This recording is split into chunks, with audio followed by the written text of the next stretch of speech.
시청자 여러분 안녕하십니까? 채널 K 뉴스입니다. 최근 이민국의 무분별한 불법 체류자 단속이 도를 넘어서고 있다는 지적이 나오고 있습니다.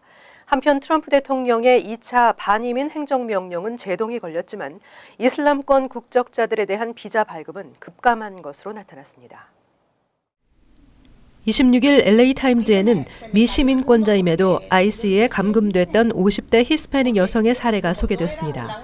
신문은 이민세관 단속국의 무분별한 단속과 월권 행위를 지적하며 트럼프 행정부가 펼치는 이민 단속이 마치 범죄와의 전쟁, 심지어 대테러전을 전개하는 것처럼 보인다고 꼬집었습니다.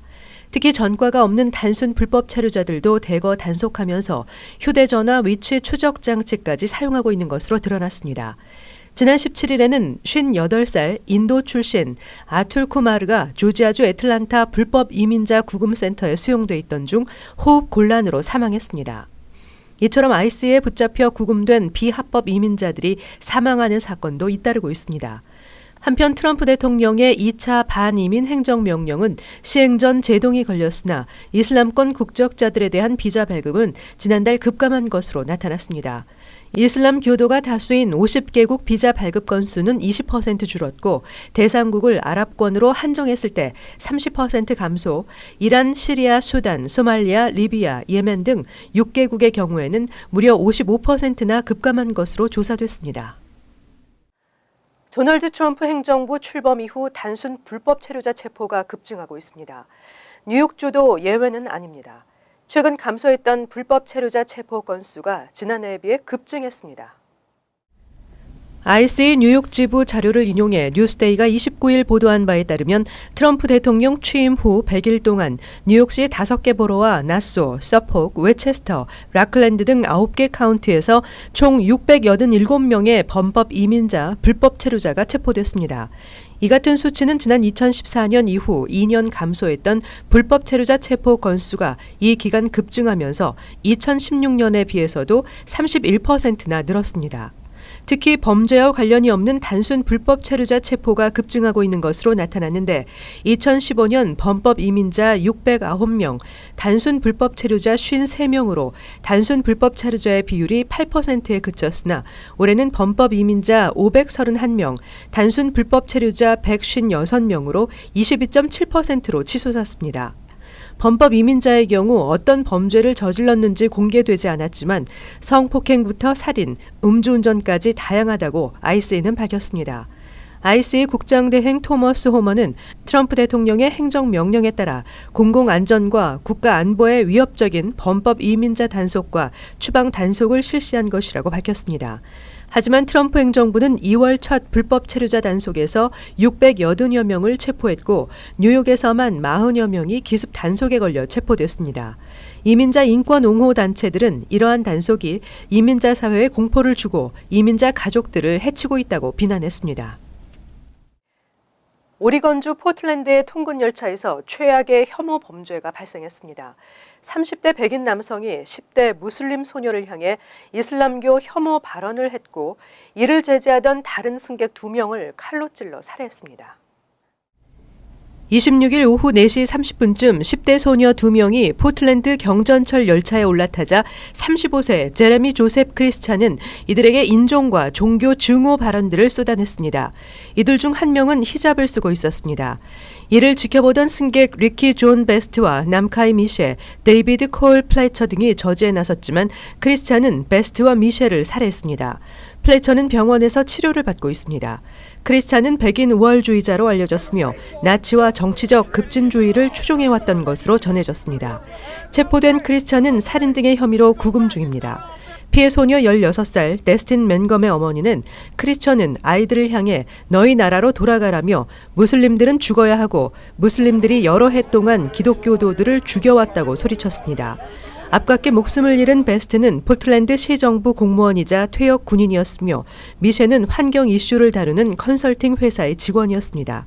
한편 트럼프 대통령도 이번 사건에 대해 용납할 수 없는 일이라는 입장을 밝혔지만 사건 발생 사흘 뒤에야 빗발치는 요구에 의해 성명을 발표했습니다. 잦은 사고로 안전 문제가 우려되고 있는 중국계 저가 버스가 전복되는 사고가 발생했습니다. 다행히 위독한 중상자는 없는 것으로 전해졌습니다.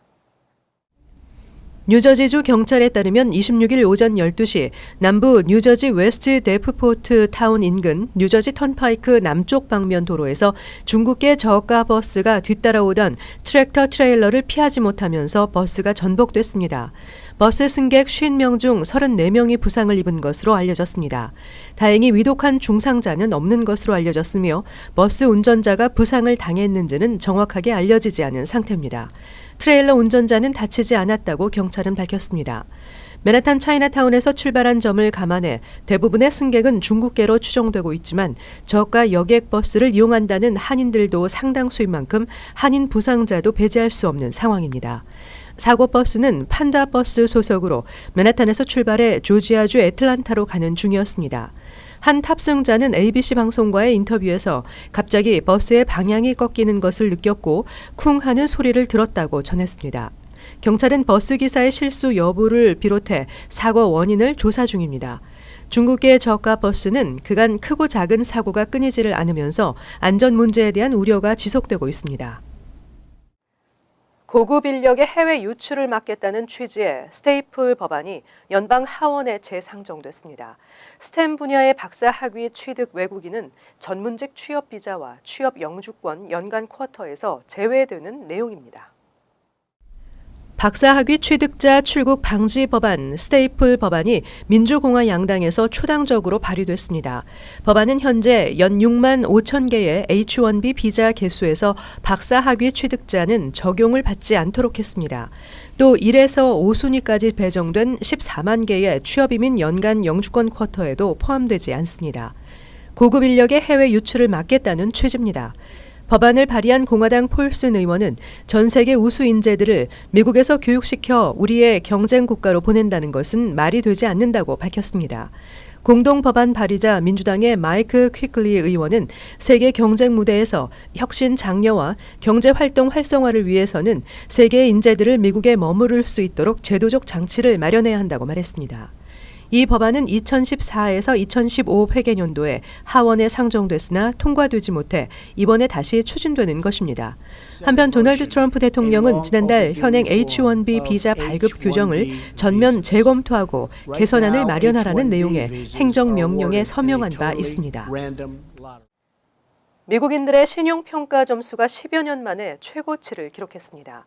지난 2008년 금융위기 이후 많았던 미국인들의 빚이 꾸준히 상환됐기 때문입니다. 미국에서 가장 많이 쓰이는 신용점수인 FICO 스코어를 산출하는 신용평가 회사인 페어 아이삭의 자료에 따르면 지난달 미국인 평균 신용점수가 700점을 기록한 것으로 나타났습니다. 지난 2005년 이후 가장 높은 점수입니다. 신용점수 600점 이하인 고위험군 소비자는 4천만 명으로 파이코 스코어를 보유한 미국 성인의 20% 수준에 그쳤습니다. 이러한 신용평가 점수 상승세는 주택, 차, 파산 등 관련 기록이 시효 만료로 꾸준히 사라지면서 앞으로 5년 동안 이어질 것으로 예상됩니다. 투자은행인 바클레이 보고서는 600만 명 이상이 주택을 차압당하거나 파산한 기록을 이 기간 중 지우게 될 것으로 내다봤습니다. 개인 파산 관련 기록도 큰 폭으로 감소할 것으로 예상됩니다. 개인 파산 기록은 7년에서 최대 10년으로 지난 2007년 챕터 7을 신청한 기록이 올해부터 사라지게 됩니다. 이러한 신용평가 점수 상승은 대출 증가로 이어질 가능성이 높은 것으로 분석됩니다. 신용평가 점수 상승은 고를 수 있는 대출 상품이 더 늘어나게 되고 대출과 신용카드 승인 증가는 미국 경제 전반에 영향을 줄 것으로 보입니다. 뉴욕 연방은행 조사 결과에 따르면 파산 관련 기록을 지운 소비자들은 카드 한도가 $1,500 정도 증가하며 신용카드 부채는 3년 안에 $800가량이 증가하는 경향을 보이는 것으로 나타났습니다. 뉴욕 일원의 한인은행들이 우수한 평점을 받은 것으로 나타났습니다. 은행들의 재정 건강 상태 평가에서 대부분의 한인은행들이 우수한 평가를 받았고 등급도 향상된 것으로 나타났습니다. 뱅크 오브 호프, 우리 아메리카, 태평양, 신한 아메리카, 메트로시티 등 5곳의 한인은행들이 2017년 1분기 전국 은행 재정 건강 평가에서 A+를 받은 것으로 은행평가 블로그 디파짓 어카운트 최근 보고서에서 나타났습니다. A등급을 받은 노아은행과 뉴뱅크를 포함하면 뉴욕 일원 9개 한인은행 가운데 총 7개 한인은행이 우수 평가를 받은 것으로 나타났습니다. 우리아메리카와 메트로시티은행은 직전 분기보다 한 등급씩 상승했습니다. 이번 평가는 텍사스 비율과 텍사스 비율 트렌드, 예금 증식, 자본 건전성 등 4개 부문으로 나누어 실시됐습니다. 각 은행들의 재정 건강 상태를 파악하는 지표로 사용되고 있는 텍사스 비율은 높을수록 은행의 파산 가능성이 높은 것입니다. 지난 1분기 텍사스 비율이 낮아 최고 등급인 A+를 받은 한인은행들은 메트로시티, 신한아메리카, 태평양, KB하나, 뱅크 오브 홉 등 7곳이었고 뉴뱅크와 KB하나는 직전 분기보다 한 등급씩 올랐습니다. 반면 텍사스 비율이 가장 높은 은행은 뉴밀레니엄으로 나타났습니다. 자본 건전성 평가에서는 뱅크 오브 홉과 신한아메리카, 노아, 뉴뱅크, KB 하나은행 등 5곳이 A+를 받았고 우리아메리카와 태평양은행 2곳이 A를 받았습니다. 트럼프 행정부가 추진했던 랩탑 컴퓨터의 국제선 여객기 내 반입 금지 방안이 철회됐습니다. 승객들의 혼란과 항공, 관광 산업 등 부정적인 경제 파급 효과에 대한 우려에 따른 것입니다. 존 켈리 국토안보부 장관은 오늘 유럽연합의 뇌무와 교통 담당 집행위원과의 전화회의에서 이같이 밝힌 것으로 전해졌습니다. 이들은 이번 달 들어서만 2차례나 랩탑 기내 객실 반입 문제로 직접 만났고 전화회의도 여러 차례 진행했습니다. 미국이 랩탑의 객실 반입 금지 방안을 결국 포기한 것은 이러한 강력한 규제가 탑승객들의 혼란은 물론 항공과 관광 산업 등 경제에 미칠 부정적 파급 효과와 유럽, 아시아 주요 국가들의 강한 반발을 고려한 조치로 보입니다. 미국은 항공기 테러 가능성을 들어 지난 3월부터 중동과 북아프리카 지역의 8개국으로부터 미국으로 들어오는 항공기에 대해 랩탑과 태블릿 PC 등 일부 전자제품을 항공기 내 객실에 휴대하지 못하도록 했습니다. 이어 이슬람 지하디스트 조직이 전자제품 배터리로 위장한 폭탄을 고안하고 있다는 우려가 올해부터 급속히 확산되자 이 같은 규제를 세계 전 지역에서 출발하는 여객기로 확대하는 방안을 신속하게 추진해왔습니다. 이어서 LA 지역 한인사회 소식입니다.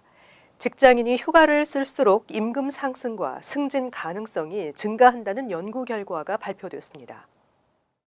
미 여행협회 USTA에 따르면 직장인 7,331명을 대상으로 설문조사를 실시한 결과 지난 2015년에 유급 휴가를 전부 사용한 직장인들이 휴가를 사용하지 않은 직장인들보다 상여금과 임금이 인상될 확률이 4% 더 높으며 승진할 가능성은 6% 더 높은 것으로 조사됐습니다. 특히 이번 조사 결과에서 한 해 동안 휴가를 가지 않은 직장인들이 그렇지 않은 경우에 비해 업무 수행 능력도 떨어지는 것으로 나타났습니다. 또 USTA는 직장인들이 휴가를 보내는 것은 소비 활동을 증가시켜 경제에도 도움이 될 수 있다며 유급 휴가를 권장하는 사내 문화가 정착돼야 한다고 조언했습니다. 한편 이번 조사 결과 지난 2015년 기준 미국 내 직장인 절반 이상이 할당된 유급 휴가를 모두 사용하지 못한 것으로 집계됐습니다. 차량 공유업체 리프트가 고객에게 고급 차량을 제공하는 프리미엄 서비스를 실시합니다. 리프트는 가죽 시트 등이 부착된 고급형 승용차를 제공하는 서비스인 리프트 럭스를 시작했다고 밝혔습니다. 리프트 럭스 서비스를 이용하는 승객은 앱을 통해 일반 운임 요금의 3배에서 5배를 지불하면 차량 이용이 가능한 것으로 알려졌습니다. 리프트 측은 이번 서비스를 LA를 비롯한 샌프란시스코, 산호세, 뉴욕, 시카고 등 5곳에 우선적으로 시행한 후 서비스 지역을 확장시킬 계획이라고 덧붙였습니다. 이어서 간추린 소식입니다. 어제 새벽 골프 황제 타이거 우즈가 플로리다주 주피터에서 음주운전 혐의로 경찰에 붙잡혔습니다. 우즈는 팜비치 카운티 구치소에 수감됐다가 법원 출석을 서약하고 풀려났습니다. 하지만 우즈의 혈액 알코올 농도와 차 안에 누가 함께 타고 있었는지 등 구체적인 내용은 알려지지 않았습니다. 구치소에서 풀려난 우즈는 성명에서 알코올 때문이 아니라 처방약에 대한 예상치 못한 반응이었다며 사과했습니다. 보건국에 따르면 지난해 12월부터 올해 5월 중순까지 6개월 동안 뉴욕시에서는 32명의 신생아가 지카 바이러스에 감염된 것으로 집계됐으며 이 가운데 16명은 지카 바이러스로 인한 신경계 문제를 갖고 있었습니다. 보건국은 같은 기간 전국에서 태어난 지카 바이러스 감염 신생아 중 절반이 뉴욕시에 몰려 있다고 설명했습니다. 그리고 감염 신생아의 산모는 모두 여행 중 감염된 것으로 밝혀졌습니다. 28일 오후 뉴욕에서 진행된 스카이다이빙 행사에서 해군 특수부대 네이비실 낙하산 팀 소속 대원이 낙하산 고장으로 추락해 사망했습니다. 행사 진행 중 낙하산이 펴지지 않자 낙하산 줄을 칼로 끊고 허드슨 강으로 떨어졌으며 곧바로 해안 경비대에 의해 병원으로 옮겨졌지만 끝내 숨졌습니다. 이 행사는 메모리얼 데이를 기념해 진행됐으며 유족들의 뜻에 따라 신원은 공개되지 않았습니다. 28일 미시시피주 링컨 카운티의 브룩헤이븐과 모그치토에서 동일범에 의한 3건의 총격 사건이 발생했습니다. 35세 윌리 코리 갓볼트는 헤어진 전처와 처갓집에서 아이들 문제로 싸우던 중 홧김에 동네를 돌아다니며 마구 총격을 가했습니다. 이 총격 사건으로 경찰관 1명과 장모 등 총 8명이 사망했으며 자신도 부상당했습니다. 체포된 그는 이런 짓을 저지르고 나는 더 살 자격이 없다고 말한 것으로 전해졌습니다. 다음은 환율과 증권 소식입니다.